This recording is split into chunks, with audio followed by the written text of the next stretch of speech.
Students, this is Abhishek Kumar SRS और आज हम लोग अपना 10th क्लास का चैप्टर नंबर 1 केमिस्ट्री का लेक्चर नंबर 8 स्टार्ट करेंगे। कौन सा? Lecture number 8। तो लास्ट लेक्चर में हम लोग बेसिकली ऑक्सीडेशन और रिडक्शन के बारे में बात कर रहे थे।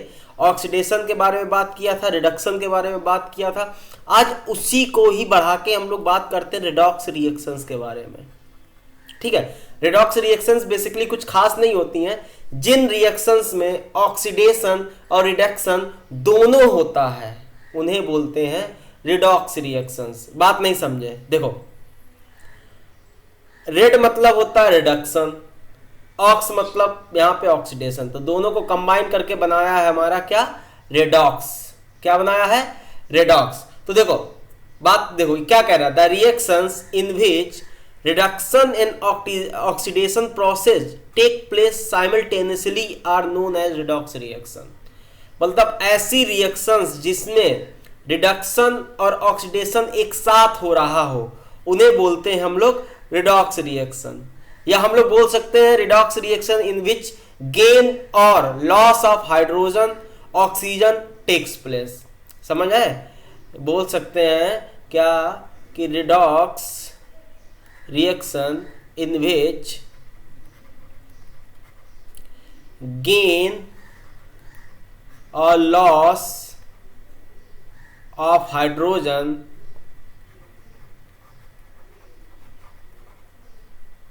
और oxygen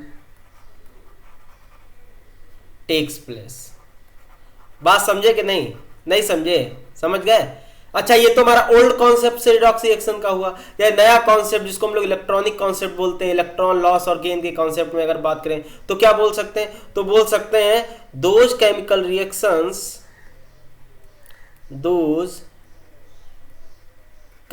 reactions in which transfer of electrons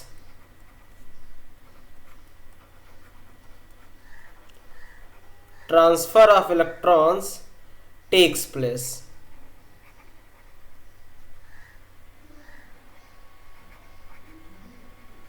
ठीक है, देखो आपको कोई यही डेफिनेशन से काम चल जाएगा। ये हमने अलग अलग भाषाओं में डेफिनेशन बता दी, ये भी सही है, ठीक है, ये भी सही है और ये भी सही है। तो बात क्या समझे, हमारे लिए क्या होता था, अगर वो नया कॉन्सेप्ट या इलेक्ट्रॉनिक कॉन्सेप्ट का बात करें, लॉस ऑफ इलेक्ट्रॉन कहलाता था क्या? ऑक्सीडेशन, और गेन ऑफ इलेक्ट्रॉन क्या कहलाता था? रिडक्शन। ठीक है, अब देखो एक ही रिएक्शन में दोनों काम हो रहा है, अगर एक गेन करेगा एक लूज करेगा, तो उसी रिएक्शन को हम लोग क्या बोलते हैं? Redox reaction. सिमिलरली अगर ओल्ड कॉन्सेप्ट में बात करेंगे, gain of oxygen oxidation, loss of oxygen reduction. Similarly gain of hydrogen reduction, loss of hydrogen oxidation. तो वही बोल रहा, redox reaction in which gain or loss of hydrogen और oxygen takes place. Obvious सी बात है, गेन करेगा अगर oxidation हो रहा है, और लूज करेंगे तो रिडक्शन होगा। तो दोनों एक ही रिएक्शन में हो रहे हैं। समझ में आ रहा कि नहीं? अब एग्जांपल करेंगे और समझ में आएगा, टेंशन मत लो, ठीक है, जलना नहीं कुछ भी। आगे बढ़ते हैं।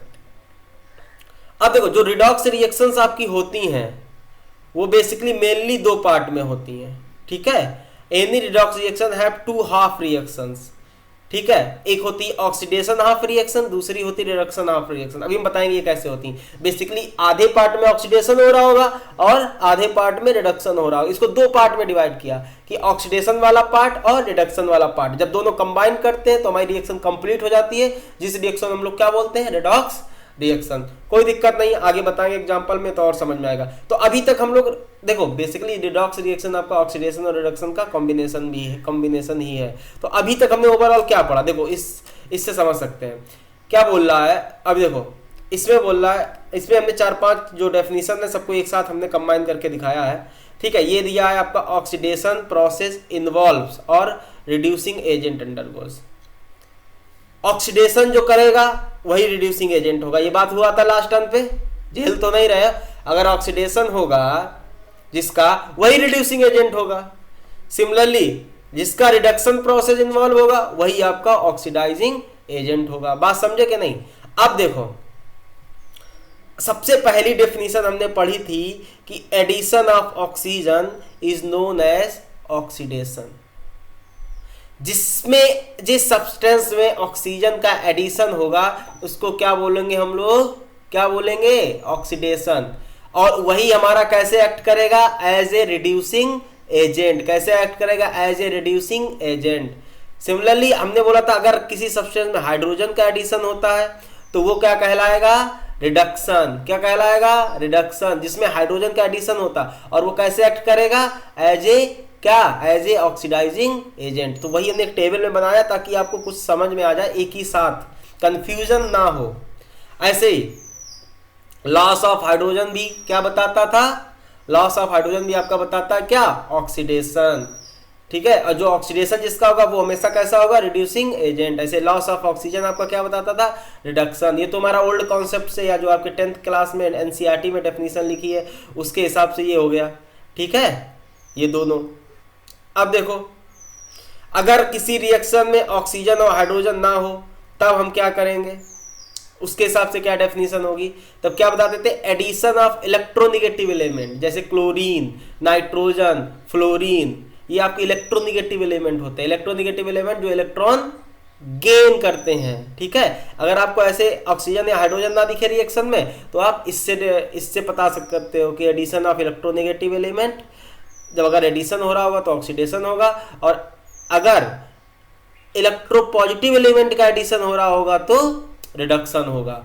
समझ गए, ये कैसे पता करोगे, जो इलेक्ट्रॉन लूज करते हैं जैसे आपके मेटल्स। ठीक है, ये भी आपकी डेफिनेशन काम आ सकती है। ठीक है, अगेन आयंस के टर्म में इलेक्ट्रॉनिक कॉन्सेप्ट की बात करें तो लॉस ऑफ इलेक्ट्रॉन, ठीक है, ऑक्सीडेशन कहलाता है। गेन ऑफ इलेक्ट्रॉन आपका क्या कहलाता है, reduction.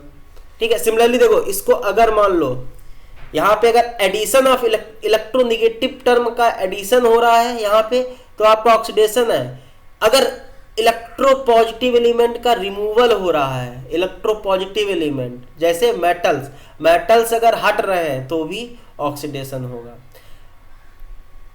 Addition of electropositive element आपका क्या कहलाता है, रिडक्शन। और अगर लॉस ऑफ इलेक्ट्रोनिगेटिव एलिमेंट हो तो क्या कहलाएगा, तब भी आपका रिडक्शन होगा।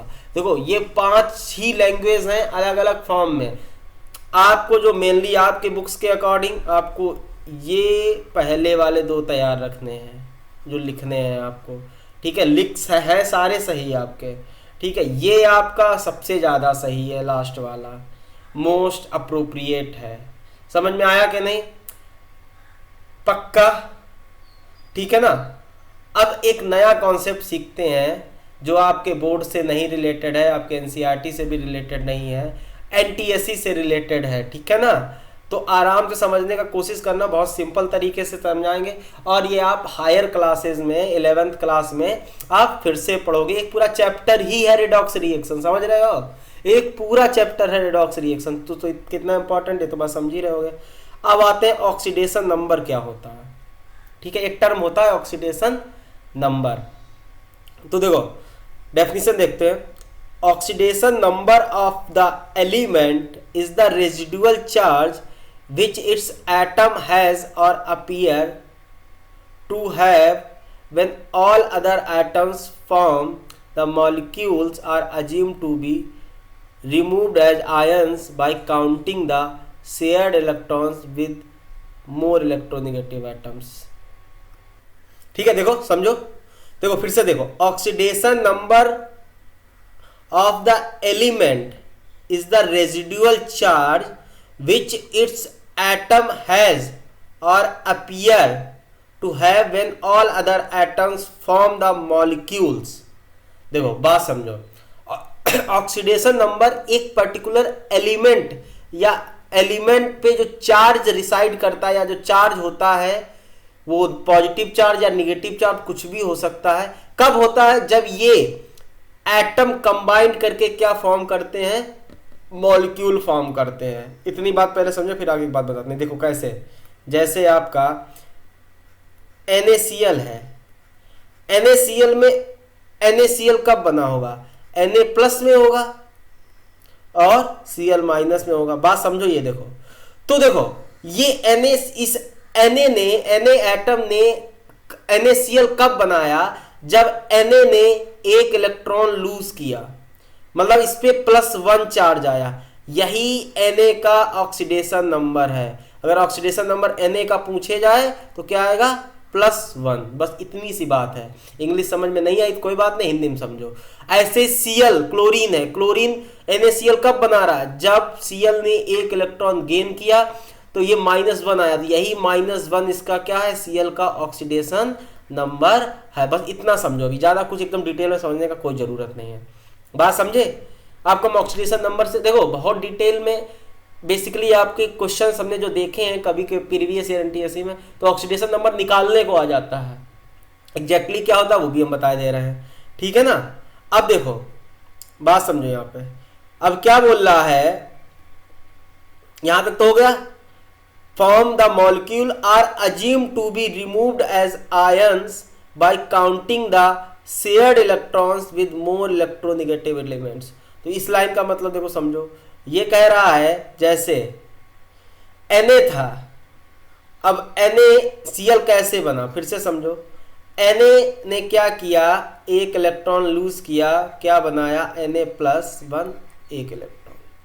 Cl ने क्या किया, यही एक इलेक्ट्रॉन गेन कर लिया, यही एक इलेक्ट्रॉन गेन कर लिया, तो Cl- बनाया। तो वही बना रहा है कि जो पर्टिकुलर इलेक्ट्रॉन निगेटिव आयन के साथ shared electrons with more electronegative atom, तो यहां पे Na इलेक्ट्रोपॉजिटिव है, Cl इलेक्ट्रोनेगेटिव एटम है। जो इलेक्ट्रॉन ये इलेक्ट्रोपॉजिटिव शेयर करता है मोर इलेक्ट्रोनेगेटिव एटम को जितने, वही उसका ऑक्सीडेशन नंबर होता है।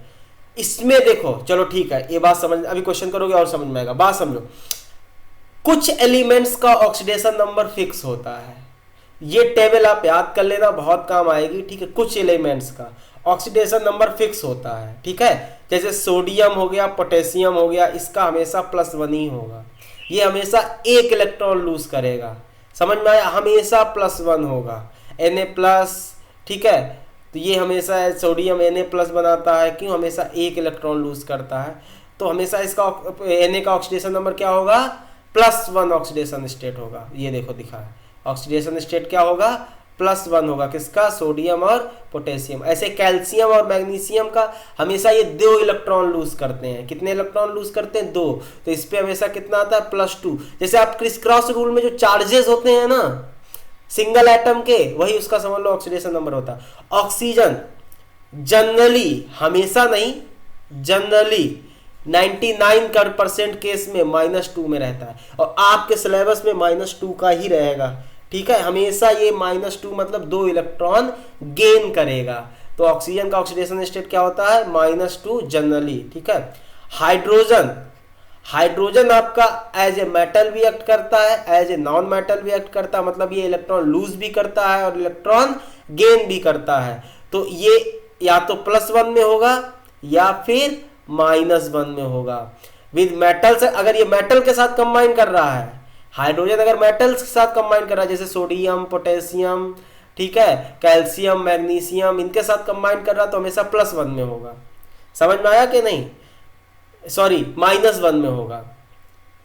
जैसे सोडियम है, सोडियम अगर हाइड्रोजन के साथ कंबाइन करेगा, ठीक है, तो क्या करेगा, Na+H-, देखो -1 में है तो बनाएगा क्या, सोडियम हाइड्राइड। और हाइड्रोजन जब -1 में होता है इसको हाइड्राइड बोलते हैं, क्यों, ये इलेक्ट्रॉन गेन कर रहा है, जैसे क्लोराइड, ब्रोमाइड, वैसे इसको हाइड्राइड, सोडियम हाइड्राइड। जब ये क्या है, विद मेटल्स निगेटिव, जब मेटल के साथ ये होता है तो निगेटिव -1 करता है, एंड विद नॉन मेटल्स जैसे HCl, ये नॉन मेटल है, उसके साथ कंबाइन करेगा तो +1 में आ जाएगा।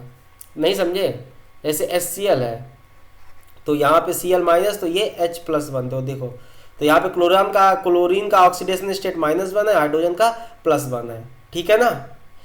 फ्लोरीन का हमेशा -1 होता है, ठीक है, हमेशा। कोई भी मॉलिक्यूल है, अगर कंप्लीट मॉलिक्यूल है, जैसे H2, O2, Cl2, तो इन पे जो ऑक्सीडेशन स्टेट जो होगा हमेशा कैसा होगा, 0 होगा। वही लिखा है, एनी मॉलिक्यूल, जैसे ऑक्सीजन, नाइट्रोजन, क्लोरीन, H2, इन पे जो होगा ऑक्सीडेशन स्टेट वो हमेशा कैसा होगा, जीरो होगा। ये याद कर लेना, बहुत काम आएगा आपके। हाँ, जो लोग एनटीएससी और ओलंपियाड का सपना देख रहे हैं और जो बोर्ड लेवल का है वो इसको इग्नोर मार सकते हैं, स्किप कर सकते हैं, ठीक है, कोई दिक्कत नहीं है। बढ़ा दो, फास्ट फॉरवर्ड कर लो। और वैसे अगर पढ़ लोगे तो उल्टी उल्टी थोड़ी आ जाएगी, पढ़ लोगे अच्छा ही रहेगा। बैठे ही हो, समझ में आया कि नहीं? कोशिश करना।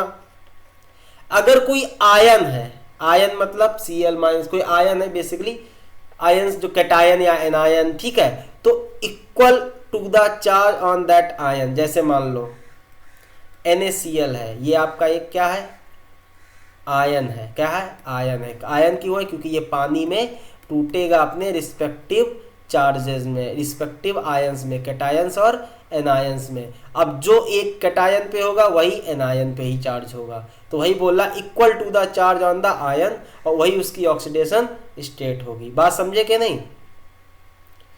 अगर कोई एटम है, जैसे सोडियम है, पोटेशियम है, ठीक है, कोई भी एटम है, उस पे हमेशा कैसा ऑक्सीडेशन स्टेट होगा, जीरो। कैसा होगा? जीरो। इतना समझ गए?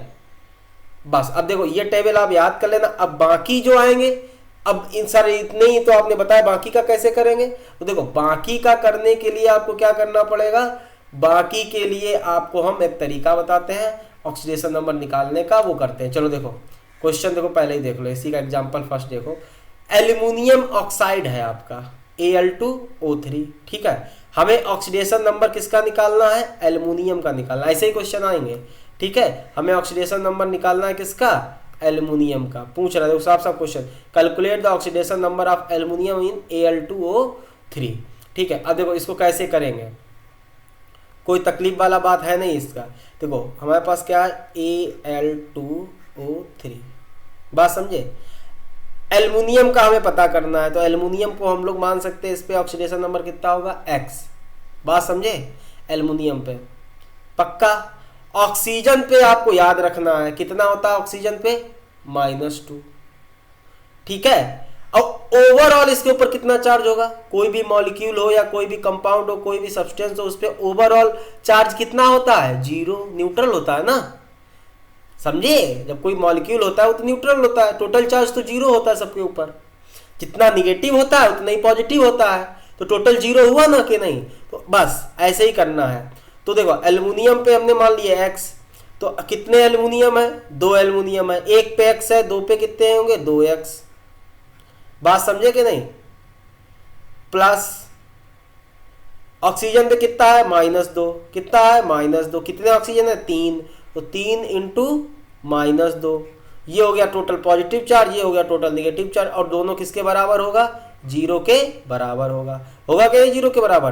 तो देखो 2x -3 2 जा 6 इक्वल टू 0, ठीक है, 2x equal to 6, x equal to, उधर जाएगा प्लस का 6 आएगा, x equal to +3।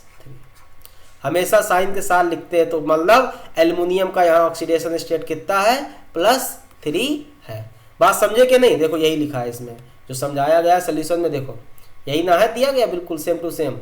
Oxidation number देखो ऑक्सीजन का ऑक्सीडेशन नंबर -2, सर कैसे पता, अभी अभी हमने बताया है, हमने ये कहा था इस टेबल में दिया गया, जनरली -2, जब तक कोई केस ना दिया गया आपको, आप -2 याद रखेंगे। ऑक्सीडेशन एल्युमिनियम का इन्होंने X सपोज कर लिया है, टोटल चार्ज 0 होता है, तो उसी मेथड से हमने इन्हें क्या कर लिया, यहाँ पे देखो क्या आया, +3 आ गया, ठीक है। ऐसे ही अगला question, calculate the oxidation number किसके ऊपर, सल्फर पे इन H2S में। अब देखो ओके, H2S का हमें ऑक्सीडेशन नंबर पता करना है। अगेन हमें क्या दिया गया है, H2S।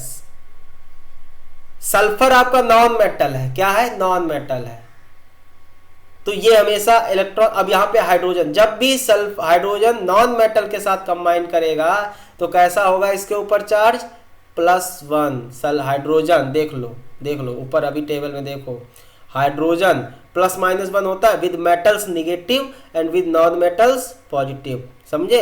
तो विद नॉन मेटल्स कैसा आएगा इसके पास, +1, और इस पे हमने मान लिया अगेन X, ठीक है। टोटल क्या होगा, 0 होगा, ठीक है। तो 2 हाइड्रोजन के हैं, 2 इंटू +1 प्लस सल्फर का कितना है, X माना है, टोटल क्या होगा, 0 होगा, ठीक है। तो 2 plus X equal to 0, X equal to आ जाएगा आपका -2। मतलब सल्फर का ऑक्सीडेशन स्टेट यहाँ पे कितना है, -2। कितना है, -2। क्लियर। अब देखो, अब बोल रहे हैं सर ऑक्सीजन का आपने -2 बताया था, हाँ हमेशा होता है, लेकिन बस एक जगह होता है जहां पे ऑक्सीजन का -1 होता है, एक्सेप्शनल है। ठीक है, इसका रीजन भी हम बता दे रहे हैं, ये वाला, ये नोट कर लेना। इन द कंपाउंड्स हैविंग पर oxide linkage the oxidation number of oxygen is -1। अब ये सर पर ऑक्साइड लिंकेज क्या होता है, यहाँ पे जो मेन चीज आ रही है पर ऑक्साइड लिंकेज, दिक्कत ना लो, आराम से बहुत सही समझ में आ जाएगा आपका। आपने नाम सुना होगा हाइड्रोजन पर ऑक्साइड, हाइड्रोजन पर ऑक्साइड का नाम सुना होगा। ठीक है, जहां पे भी पर ऑक्साइड नाम आए तो समझ लो पर ऑक्साइड लिंकेज होता है। पर ऑक्साइड लिंकेज क्या होता है, जब ऑक्सीजन इस तरह बीच में जुड़े हों कहीं, तो ये जो बॉन्ड आ रहा है, ये जो बॉन्ड है इसको बोलते हैं हम लोग क्या, पर ऑक्साइड लिंकेज। क्या बोलते हैं, पर ऑक्साइड लिंकेज। बस यही आपको ध्यान रखनी है बात। जब जब पर ऑक्साइड लिंकेज आएगा तो ऑक्सीजन के ऊपर, दोनों ऑक्सीजन के ऊपर जो -2 होता है वो बांट लेंगे आधा आधा, और दोनों पे क्या आ जाएगा, -1। जरा इसमें देखो, किसमें, ये देखो, ये आपका पर ऑक्साइड ही है, H2O2 है। ठीक है, H2O2 तो इस तरह लिखा है। अब देखो मोस्ट इलेक्ट्रोनिगेटिव एटम पे कैसा है, इलेक्ट्रोनिगेटिव एटम यहाँ पे ऑक्सीजन तो इलेक्ट्रो नॉन मेटल है, hydrogen metal, hydrogen as a metal act करेगा, यहाँ पे एक्ट करता है। कभी भी हाइड्रोजन जब नॉन मेटल के साथ कंबाइन करता है तो उसका ऑक्सीडेशन स्टेट कितना होता है, +1। देखो तो +1 है। अब ये परऑक्साइड लिंकेज की वजह से इसका कैसा आ जाएगा, -2, सॉरी कैसा आ जाएगा, -1। वैसे कैसा होता है, -2। समझ में आ रहा है कि नहीं, बस ठीक है। अब ये ओरली था, देखो इसमें कोई दिक्कत नहीं थी। ऐसे मान लो अब पूछ दिया जाए H2O2 में, ठीक है, हाइड्रोजन का ऑक्सीडेशन स्टेट बताओ, ऑब्वियस सी बात है, हमें इससे मतलब ही नहीं है। हाइड्रोजन जब भी नॉन मेटल के साथ कंबाइन करता है तो +1 में ही रहता है, समझे कि नहीं, पक्का। अब देखो पूछ जाता ऑक्सीजन का ऑक्सीडेशन स्टेट बताओ, चलो तो आपको पता नहीं, लेकिन हाइड्रोजन का तो पता है। तो आपने क्या किया, हाइड्रोजन का तो पता है +1, ऑक्सीजन का आपने x मान लिया है, तो क्या आ जाएगा, देखो बात समझो, शॉर्टकट बता रहा हूँ। ठीक है, हाइड्रोजन कितने हैं, 2 है, तो 2 × +1, ऑक्सीजन पे x माना 2 है तो 2x हो जाएगा, इक्वल टू टोटल क्या होगा 0। 2x equal to 2x plus 2 equal to 0, 2x equal to -2, x equal to -1। देखो आ गया, ऑक्सीजन का कितना आ गया, -1 आ गया। तो वही मैं बता रहा था, जब जब पर ऑक्साइड लिंकेज होगा तो ऑक्सीजन -1 में होगी। देखो अब क्वेश्चन वही है। अब नीचे क्या पूछ रहा है क्वेश्चन में, नीचे वाले क्वेश्चन में calculate oxidation number of hydrogen in H2O2। देखो अब इतना सॉल्व करके आप दिखाना चाहो दिखा सकते हो, नहीं देखो अभी तो आपका कंपटीशन में आएगा, ऑब्जेक्टिव है। आप सीधे एक ही कॉन्सेप्ट याद रखते हो, हाइड्रोजन जब नॉन मेटल के साथ कंबाइन करता है तो +1 में होता है। देखो आया +1, बस खत्म, आपको कोई करने का जरूरत ही नहीं, सीधे देखो, अच्छा हाइड्रोजन नॉन मेटल के साथ कंबाइन है तो +1, सीधे टिक मार दो। अब देखो इसमें बात करते हैं नीचे वाले क्वेश्चन में। नेक्स्ट क्वेश्चन जरा देखो, इसको भी आप देखो, इसमें कैलकुलेट करने का तरीका बताएगा, इसको भी आप ओरली कर सकते हो। Calculate the oxidation number of hydrogen in NaH। जब भी हाइड्रोजन मेटल के साथ कंबाइन करेगा तो क्या होता है, -1। क्या होता है, -1। और Na यहाँ पे क्या है, Na आपका मेटल है, क्या है ये, मेटल है, और मेटल के साथ कंबाइन करता है तो क्या आता है, -1। यकीन नहीं आ रहा, देखो निकाल के देख लो। ऑक्सीडेशन नंबर ऑफ Na का +1, हमने बताया था जितने भी सोडियम और पोटेशियम का क्या है, +1 है, ठीक है ना। और इसका देखो, इस पे +1 आ गया, हाइड्रोजन पे हमने x मान लिया, कितना मान लिया, हाइड्रोजन पे x मान लिया, तो +1 + x क्या आ गया, -1 आ गया, देख लो है, हेंस प्रूफ। हम जो बात कह रहे हैं एकदम सही है, पक्का, झेल तो नहीं रहे हो। चलो आगे बढ़ते हैं हम, ये मस्त पॉइंट है, देख लो, इस पॉइंट को याद रखना। क्या बोल रहा है, oxidation number of an atom में बी वेरिएबल क्वांटिटी। हाँ बात सही है, हम तो बता ही रहे हैं, ऑक्सीडेशन नंबर किसी एटम का वेरी कर सकता है। जिनके फिक्स हैं उनके बता दिए, जिनके वेरी है हम लोग मेथड से निकाल लेंगे, ठीक है। It's depend upon the elements with which combines, ये किसके डिपेंड करता है, ये डिपेंड करता है कौन सा एलिमेंट और किसके साथ कंबाइन कर रहा है। ये बात ध्यान रखना, ये वेरिएबल है, कांस्टेंट नहीं है। कुछ का होता है कांस्टेंट और जिनका आपका जैसे होता है हमने बता दिया है। ऑक्सीडेशन नंबर में भी पॉजिटिव निगेटिव ऑफ जीरो, हाँ ऑक्सीडेशन नंबर आपका जीरो भी हो सकता है, पॉजिटिव भी हो सकता है, निगेटिव भी हो सकता है, देख भी रहे थे। जीरो का एग्जांपल हमने बताया था, जितने भी एटम हुए जो फ्रीली एग्जिस्ट कर रहे हैं, जितने भी मॉलिक्यूल्स हुए N2O2 इन पे सब पे जीरो होता है ऑक्सीडेशन नंबर। -1 का भी दिखा दिए, निगेटिव का भी दिखा दिए और पॉजिटिव का भी बता दिए। तो ये सारे पॉइंट्स आप याद रखना, ओरली सीधे क्वेश्चन पूछ सकते हैं। Most of the chemical reaction are redox in nature, जितनी भी आपकी केमिकल रिएक्शन है केमिस्ट्री में उसमें ज्यादातर जो रिएक्शंस है वो रेडॉक्स है, एक्सेप्ट डबल डिकम्पोजिशन और neutralisation reaction. Except chemical reaction, sorry except double decomposition reaction and neutralisation reaction. Neutralisation reaction भी बताएं क्या होती है, डबल डिकम्पोज, इनको छोड़ दो तो ज्यादातर जो रिएक्शन होती है आपकी केमिस्ट्री में वो रिडॉक्स रिएक्शंस होती हैं। समझ में आया कि नहीं, पक्का। देखो यहां पे आपका रिडॉक्स रिएक्शन का पूरा कॉन्सेप्ट खत्म हो गया है, आपको समझ में आ भी गया होगा, ठीक है। आराम से पढ़ना स्टार्ट करना। अब बचता है हमारे केमिस्ट्री के इस चैप्टर का लास्ट टॉपिक, ठीक है। वो क्या है, effect of corrosion, effect of corrosion in everyday life, ठीक है। तो देखो effect of corrosion in everyday life मतलब, एक तो करोजन क्या है, करोजन आपका क्या है, बेसिकली करोजन आपका एक ऑक्सीडेशन प्रोसेस ही है, ठीक है। क्या है, ऑक्सीडेशन प्रोसेस ही है। देखो द स्लो क्या है, करोजन का डेफिनेशन देखो, the slow eating up of metals by action of air. जो मेटल्स है वो खत्म होते हैं, स्लो ईटिंग मतलब खत्म हो रहे हैं, उनका डिग्रेडेशन हो रहा है, डिस्ट्रॉय हो रहे हैं। The slow eating up of metals by the action of air, moisture और एक chemical on their surface is called corrosion. मतलब कोई केमिकल या मॉइस्चर या एयर की वजह से जो उनकी सरफेस खत्म होती है मेटल्स की, वो धीरे धीरे उनका मेटल्स खत्म होने लगता है, ठीक है ना, उसे ही बोलते हैं हम लोग क्या, करोजन। करोजन का देखो हमने बात कर स्टार्टिंग के चैप्टर में ही बात किया था। करोजन जैसे सबसे पहला हो गया आपका रस्टिंग ऑफ आयरन, आयरन में जंग लगना, लोहे में जंग लगना, ये भी आपका उसी का ही एग्जाम्पल है, ध्यान रखना। तो वही है, iron articles get coated with a reddish brown powder. कहते नहीं, देखो आयरन, आप ये सबको पता है यार, अभी हम डिस्कस भी कर चुके हैं कि लोहे अगर थोड़ी देर बाद देखते हैं उसमें रेडिश ब्राउन एकदम लग जाता है, उसको हम लोग जंग कहते हैं, सबको पता होगा, ठीक है। Well left open in moist air for a long time, जब इसको हम लोग कहाँ, मॉइस्चर में, मॉइस्ट एयर मतलब एयर जिसमें वाटर मॉलिक्यूल भी ट्रैप्ड हो, वाटर मॉलिक्यूल का कंटेंट भी हो, तो क्या उसमें एकदम रेडिश ब्राउन कलर का पाउडर जम जाता है, जिसको हम लोग क्या बोलते हैं, रस्ट।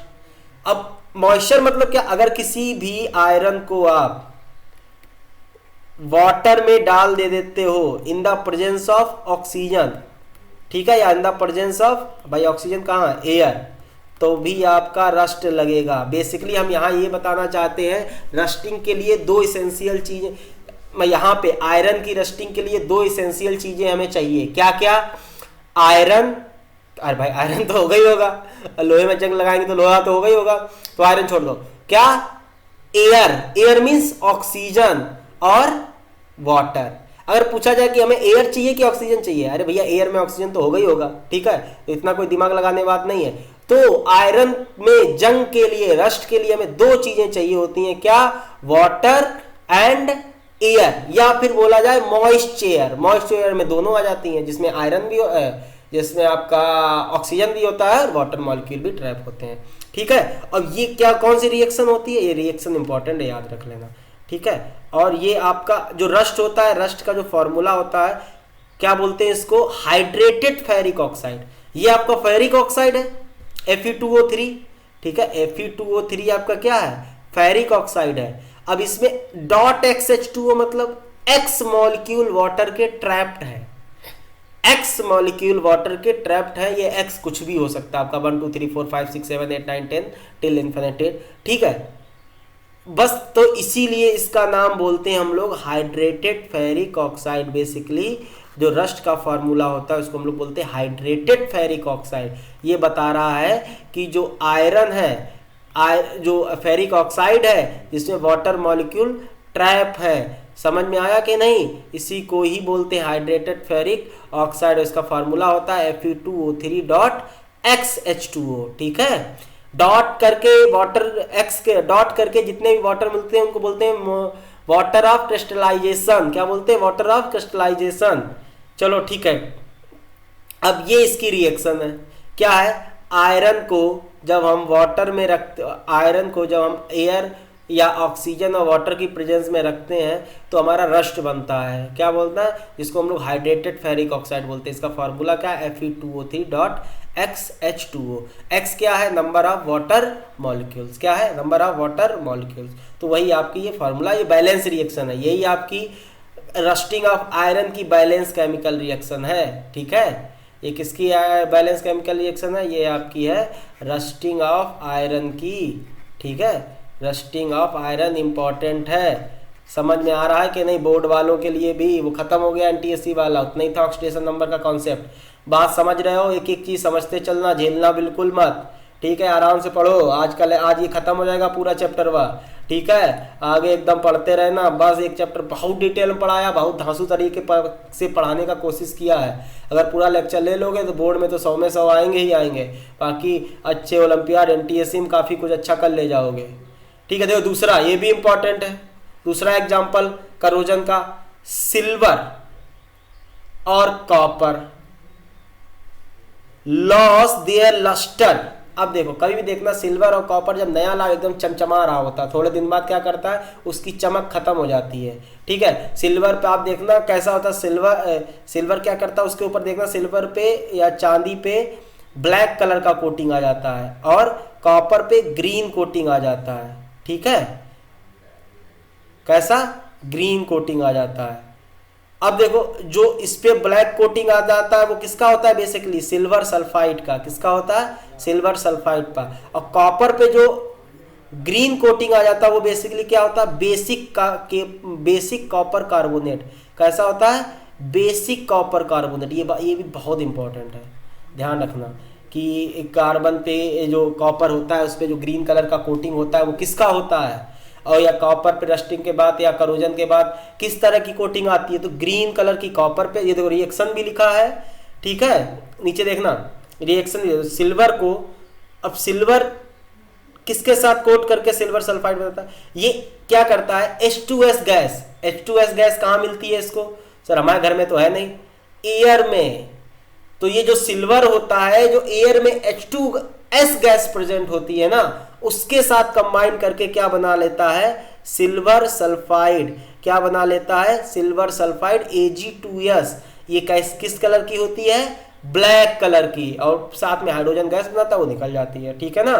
तो ध्यान रखना, इंपॉर्टेंट रिएक्शन है ये, सब कुछ इंपॉर्टेंट है कि सिल्वर पे जो करोजन होता है, सिल्वर पे जो समझ में, तो ब्लैक कलर की कोटिंग होती है, किसकी होती है? सिल्वर सल्फाइड की। किसकी? सिल्वर सल्फाइड की Ag2S, ठीक है। ये किस कलर का होता है? ब्लैक कलर का होता है। किस कलर का होता है? ब्लैक कलर का। फिर से समझो, ठीक है। सिमिलरली कॉपर, आपने देखा होगा कॉपर के लोटा वोटा आते हैं, बाल्टी तो नहीं होगी, जग मग, देखना उसमें ध्यान। सर हमें ग्रीन तो दिखता नहीं, हमें ब्लैक लगता है। अरे भैया तमीज से देखना, तो ग्रीनीस नेचर का होगा वो, ठीक है। तो देखो कॉपर क्या करता है? कॉपर पे कैसे ये बेसिक का ये ग्रीन कलर का कोटिंग आ जाता है। ये क्या करता है? जो एयर में कार्बन डाइऑक्साइड होता है और ऑक्सीजन होता है और वाटर मॉलिक्यूल, मतलब मॉइस्ट एयर होनी चाहिए इसके लिए भी मॉइस्ट एयर होनी चाहिए।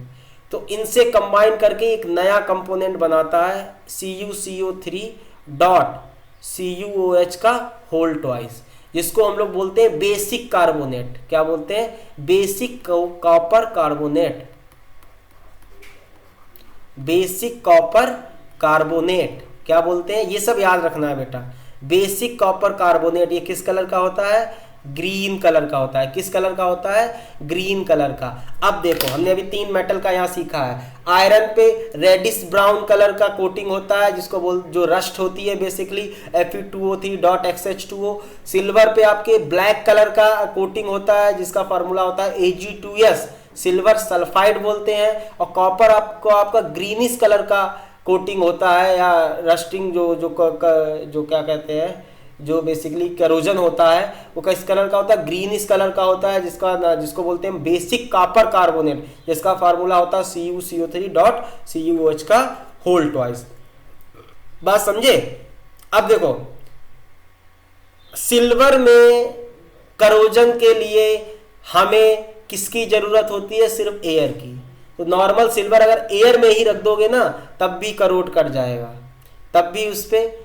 अगेन कॉपर के लिए हमें फिर मॉइस्ट एयर चाहिए होती है। मॉइस्ट एयर में क्या क्या मिल जाता है? मॉइस्ट एयर में इसको CO2, ऑक्सीजन और वाटर तीनों चीजें मिल जाती हैं बेसिकली। तो देख लो सिल्वर के लिए हमें H2S चाहिए जब ये सिल्वर सल्फाइड, और कॉपर के लिए हमें CO2 चाहिए, O2 चाहिए और H2O चाहिए। और रस्टिंग में आयरन में रस्ट के लिए हमें क्या चाहिए? O2 चाहिए, O2 और वाटर H2O। समझ में आया कि नहीं?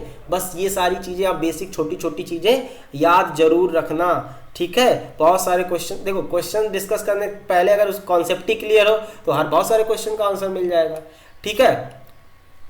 लास्ट देखो, corrosion is actually the slow conversion of metals into oxide, carbonates and sulphates, sulphide ETC by the action of atmospheric gases and moisture. तो करोजन का अगर डेफिनेशन पूछा जाए तो व्हाट इज करोजन? तो corrosion is the actually the slow conversion of metals into oxides, carbonates, sulphates, sulphides ETC by the action of atmospheric gases and moisture, ठीक है। More reactive metal, जो जितने ज्यादा रिएक्टिव मेटल्स होंगे उतनी जल्दी करोड होंगे। ये बहुत मस्त पॉइंट है। हमने एक्टिविटी सीरीज दिखाई थी, रिएक्टिविटी सीरीज। सबसे पहले क्या था? सोडियम पोटेशियम था। ये पट इनका करोजन सबसे तेज। देखो सबसे स्लो अगर होगा इसमें सिल्वर का, सिल्वर सबसे नीचे आता है, उसके ऊपर कॉपर आता है तो कॉपर का उससे पहले, आयरन उसके ऊपर आएगा तो आयरन का और ज्यादा जल्दी हो जाएगा। समझ में आया कि नहीं? तो अगर इसमें बोला जाए, आपको दे दिया जाए कि आपके पास क्या क्या है, आपके पास लोहा है, आपके पास कॉपर है, आपके पास Ag है, कौन जल्दी करोड होगा? तो सबसे पहले आयरन होगा क्योंकि ये ज्यादा रिएक्टिव है, फिर कॉपर होगा, सबसे लास्ट में Ag होगा। समझ में आया कि नहीं? तो more reactive metals crore easily, ये बात ध्यान रखिएगा, ठीक है। तो करोजन वाला कॉन्सेप्ट समझ लिए, बेसिकली ऑक्सीडेशन प्रोसेस होता है, ठीक है। बात समझे? तो करोजन का ये भी डेफिनेशन अच्छा है। ये आपका जनरल डेफिनेशन हो गया कि metal of action of air, moisture और chemical on their surface is called corrosion है। अगर करोजन प्रोसेस में होता क्या है बेसिकली, आप ये डेफिनेशन देख सकते, ये लाइन देख सकते, कोई दिक्कत नहीं है, आपको जैसे जो लिखना हो सब सही है, ठीक है। भावनाएं समझ गए हो ना? करोजन होता क्या एग्जैक्टली, वो ज्यादा जरूरी है। एक क्वेश्चन जरूर आता है, बहुत इंपॉर्टेंट है आपके एग्जाम के, स्कूल बोर्ड के एग्जाम के पॉइंट ऑफ व्यू से, प्लस कंपटीशन में भी, क्योंकि ये पता एग्जाम हमेशा आपके डेली एप्लीकेशन बेस्ड क्वेश्चन ज्यादा लाता है। तो ये आपके डेली लाइफ में दिखता है हमें, हम रियल में देखे हैं, तो इससे क्वेश्चन उठने का चांसेस हमेशा ज्यादा होता है। एक और प्रोसेस आ जाता है रेंसिडिटी, ठीक है। रेंसिडिटी क्या होता है जरा बात करते हैं हम लोग किसका? रेंसिडिटी का। फूड मटेरियल्स कंटेनिंग फैट और ऑयल, जो भी आपकी खाने की चीजें होती हैं उसमें फैट होता है, ऑयल होता है, left for a long time become rancid. उसको जब छोड़ देते, काफी देर के लिए छोड़ देते हैं तो वो सड़ जाते हैं। रेंसिड मतलब सड़ जाना या अजीब सा उनका टेस्ट बदल जाना, अजीब सी स्मेल आना, बोलते नहीं है अरे खाना गर्मियों में जल्दी खराब हो जाता है, बेसिकली रेंसिडिटी, इसी को ही बोलते हैं रेंसिडिटी प्रोसेस। तो फूड मटेरियल्स कंटेनिंग फैट और oil when left for a long time become rancid. Rancid का मतलब that is smell and taste changes, उनका स्मेल आने लगता है, उनका टेस्ट बदल जाता है। This is because they get oxidise, ये भी एक तरह का ऑक्सीडेशन प्रोसेस है, क्योंकि वे ऑक्सीडाइज हो जाते हैं कब? When they come in contact with atmospheric oxygen, जब ये एटमॉस्फेरिक ऑक्सीजन के कांटेक्ट में आते हैं तब। इसीलिए फ्रिज में रखते हैं तो खाना नहीं खराब होता है, क्यों? वहां पे एयर का तो कोई प्रेजेंस है नहीं, ऑक्सीजन का तो कोई प्रेजेंस है नहीं। समझे कि नहीं? बात समझे? तो देखो ऑक्सीडेशन समझ गए कि जब फैट और ऑयल्स होते हैं आपके खाने की चीज़ों में तो वो क्या होते हैं, ऑक्सीजन की प्रेजेंस में आते हैं तो ऑक्सीडाइज्ड हो जाते हैं, जिससे उनका स्मेल खराब हो जाता है, उनका टेस्ट खराब हो जाता है। इसी प्रोसेस को बोलते हैं रेंसिडिटी। अब ऑक्सीडेशन से कैसा बचा जाए, कैसे बचा जाए, तो वही है, in order to prevent oxidation some antioxidant. अब देखो एंटीऑक्सीडेंट क्या होते हैं, जो ऑक्सीडेशन प्रोसेस को स्लो करते हैं या ऑक्सीडेशन होने नहीं देते हैं, ठीक है। सब्सटेंस दैट प्रिवेंट ऑक्सीडेशन, तो एंटीऑक्सीडेंट क्या होते हैं, वो दो सब्सटेंस विच प्रिवेंट्स ऑक्सीडेशन। तो सम एंटीऑक्सीडेंट हम लोग खाने में ऐड कर देते हैं, are added to oily and fatty food stuffs, ठीक है। या फिर क्या करते हैं हम लोग, इनको टाइट कंटेनर में बंद करके रख देते हैं। जैसे हमारी दाल मोट होती है सी में ना, मम्मी नहीं कहती ढक्कन बंद करके रखना, ढक्कन बंद करके कस के बंद कर दो, कस के बंद कर दो, ताकि सी में ना बेसिकली उनका ऑक्सीडेशन प्रोसेस ना हो। खाना हम लोग ढक के रखते हैं ताकि एयर के कांटेक्ट में जल्दी ना आए तो उसका ऑक्सीडेशन स्लो हो। वही सब है, तो ये सारे हमारा बेसिकली खाना खराब होना, यही हमारा ऑक्सीडेशन प्रोसेस है। Also keep food in air tight container, slow down the process of oxidation. तो ये भी है, हम लोग अगर खाने को हम लोग क्या कर दें, टाइट कंटेनर में रखें, तो ये भी हमारा ऑक्सीडेशन प्रोसेस को स्लो कर देता है। अब देखो जैसे चिप्स आप नहीं भरे होते हैं, उनको जब हम लोग फोड़ देते हैं गैस निकलती मर्च से, ठीक है, ऐसे लग इसमें गैस भरी है, तो नहीं हम लोग कहते इसमें गैस तो ज़्यादा भरी, चिप्स तो 2 निकले हैं और 1 किलो भर गैस भरी है। वो क्यों भरते हैं, ज़्यादा भरते कम भरते हैं वो अलग बात है, वो भरते क्यों हैं, क्या करते हैं, वो बेसिकली जो गैस होती है उसमें जो भरी होती है चिप्स वगैरह में, कुरकुरे वगैरह में, वो नाइट्रोजन गैस भरी होती है। कौन सी गैस भरी होती है, नाइट्रोजन गैस। क्या करती है, अगर नाइट्रोजन गैस भर देंगे तो वो जो चिप्स हैं एयर रिमूव कर लेंगे, तो वो चिप्स है ऑक्सीजन की कांटेक्ट में नहीं आएंगे। अगर ऑक्सीजन के कांटेक्ट में नहीं आएंगे तो वो क्या करेंगे, तो उनका जो रेंसिडिटी का प्रोसेस है वो नहीं होगा, या वो रेंसिड नहीं होंगे, खराब नहीं होंगे, सड़ेंगे नहीं, और आराम से हम जब देख लो कभी चिप्स खुला, जैसे पैकेट खुला फिर उसको थोड़ी देर बाद रखो खाओ, खराब हो जाता है, 1 दिन में ही खराब हो जाता है, ठीक है। तो हम लोग किस लिए ये करते हैं, to prevent oxidation chips, to prevent oxidation chips manufacture usually flush the bags of chips with nitrogen gas. तो हम लोग जो बैग्स को हैं चाहे नाइट्रोजन, तो उसको नाइट्रोजन गैस से भर देते हैं, ठीक है ना, पक्का। सिमिलरली उस पर सनलाइट ना पड़े, धूप में ना रखो खाना, इस वजह से भी उनका रेंसिडिटी प्रोसेस हो जाता है। इसी वजह तो क्या है, rancidity can also be prevented by keeping food as refrigerator और keeping food away from sunlight. तो इससे भी हम लोगों का रेंसिडिटी प्रोसेस कम होता है। तो बात हमारा रेंसिडिटी आई थिंक समझ में आ गई, थोड़ा थ्योरेटिकल टाइप था लेकिन हमने कोशिश की समझाने की, आई थिंक सबको समझ में आ गया होगा। तो हमारा रेंसिडिटी भी खत्म हो गया। तो ये हमारा जो हमारा इस चैप्टर का लास्ट टॉपिक था। कैसा टॉपिक था, लास्ट टॉपिक, मतलब अब क्या हो गया, अब चैप्टर ऑफिशियली लेक्चर खत्म, ठीक है, चैप्टर फिनिश। क्या फिनिश।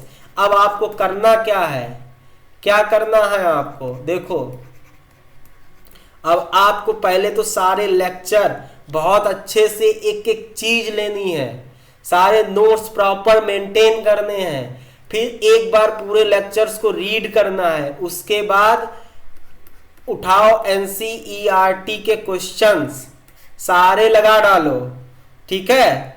फिर उसके बाद आपके पास जो भी स्टडी मटेरियल हो, एनटीएससी का, ओलंपियाड का, जैसा भी है उसको, जो भी रेफरेंस बुक है उसको सॉल्व करो। मैं प्रॉमिस करता हूँ नोट्स से पढ़ाए हुए का बाहर का कुछ भी बोर्ड में नहीं आएगा, 100% इससे बाहर एक भी क्वेश्चन नहीं आएगा, आप ट्राई कर लेना। और जो भी डाउट्स हो, कुछ भी हो, आप हमको कमेंट करके बताएं कैसा लगा। ये मेरा पूरा पहला चैप्टर आपका 8 लेक्चर में कंप्लीट है। बहुत डिटेल में पढ़ाया, खत्म करने को तो हम 3 ही लेक्चर में खत्म कर सकते थे, ठीक है ना, लेकिन आराम से, ताकि आपको केमिस्ट्री रटनी ना पड़े, समझ में आए, और समझ के रटते हो तो थोड़ा अच्छा लगता है, ठीक है। एटलीस्ट याद तो करना ही है, लेकिन समझ के याद करेंगे तो भूलेंगे नहीं, बात समझे, ठीक है। तो अब आराम से पढ़ो, ये लेक्चर कंप्लीट करो। अब अगला चैप्टर हम लोग स्टार्ट करेंगे नेक्स्ट लेक्चर में, ठीक है क्लास। चलो, थैंक यू क्लास।